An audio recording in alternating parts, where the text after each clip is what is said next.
अस्सलाम वालेकुम। Welcome back to my YouTube channel. उम्मीद है आप सब खैरियत से होंगे।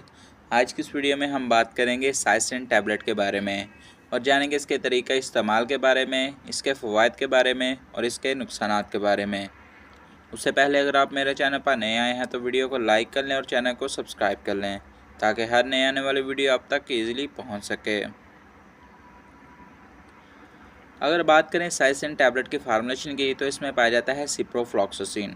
सिप्रोफ्लॉक्सासिन एक ब्रॉड स्पेक्ट्रम एंटीबायोटिक है और हम इसका इस्तेमाल ग्राम पॉजिटिव और ग्राम नेगेटिव बैक्टीरिया को किल करने के लिए करवाते हैं।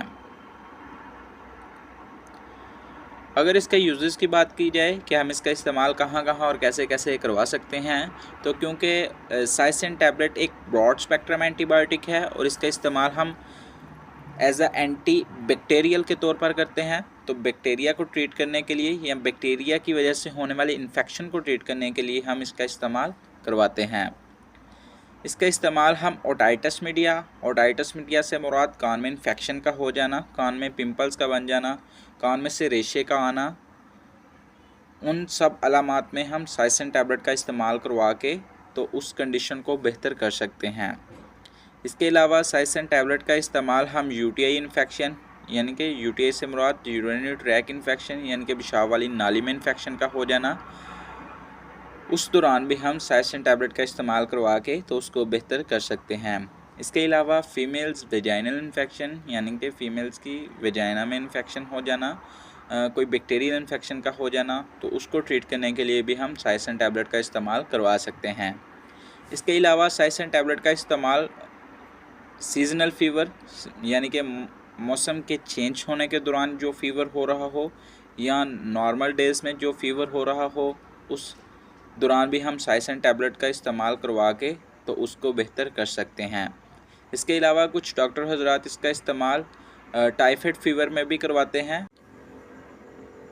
इसके अलावा इसका इस्तेमाल upper and lower respiratory tract infection यानी कि अपर और लोअर रेस्पिरेटरी ट्रैक में इन्फेक्शन का हो जाना, सांस वाली नाली में इन्फेक्शन का हो जाना जिसकी वजह से सांस प्रॉपर तरीके से ना आना, उस दौरान भी हम साइसिन टैबलेट का इस्तेमाल करवा के तो उसको बेहतर कर सकते हैं। इसके अलावा साइसिन टैबलेट का इस्तेमाल स्किन इन्फेक्शन यानी कि स्किन पर इन्फेक्शन वगैरह का हो जाना, कोई बैक्टीरियल इन्फेक्शन या वैसे इन्फेक्शन का हो जाना, तो उस दौरान भी साइसिन टैबलेट का इस्तेमाल करवा के तो उसको बेहतर कर सकते हैं।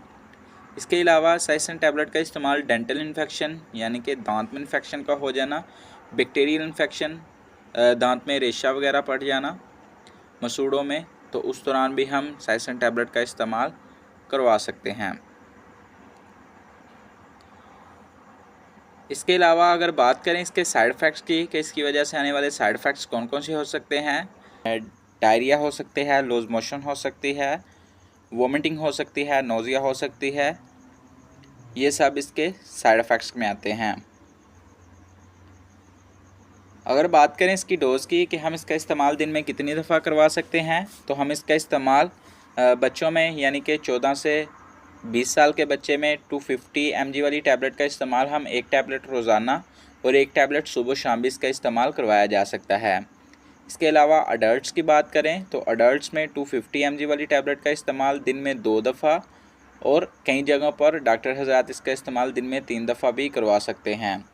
और 500 mg वाली टैबलेट का इस्तेमाल अडल्ट्स में दिन में 1 दफ़ा और दिन में 2 दफ़ा भी डॉक्टर हज़रात इस टैबलेट का इस्तेमाल करवाते हैं।